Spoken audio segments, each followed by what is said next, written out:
મહાનગરપાલિકાની વડી કચેરી ખાતે દર મંગળવારે લેવાતી રિવ્યુ બેઠક કમિશનર દિલીપ રાણાની અધ્યક્ષતામાં લેવાઈ હતી।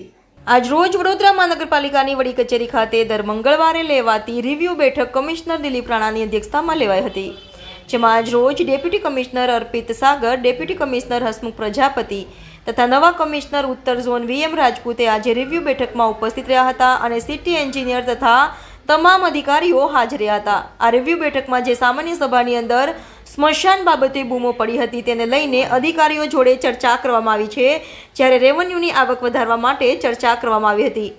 બીજી તરફ ડ્રેનેજ અને રોડ બાબત કામ કેટલે પહોંચ્યું છે તે બાબતે ચર્ચા કરવામાં આવી હતી, જે તે ડિપાર્ટમેન્ટના અધિકારીઓને માહિતી મેળવવામાં આવી હતી। જ્યારે અગત્યની વાત એ છે કે 12મી રિવ્યુ બેઠક મળી હતી ત્યારે અધિકારીઓ ખુલ્લા મને ચર્ચા કરી હતી। તે જ રીતે આજે પણ ડૉક્ટર શીતલ મિસ્ત્રી ગેરહાજર રહ્યા હતા। અધિકારીઓએ ખુલ્લા મનથી ચર્ચાઓ કરી હતી।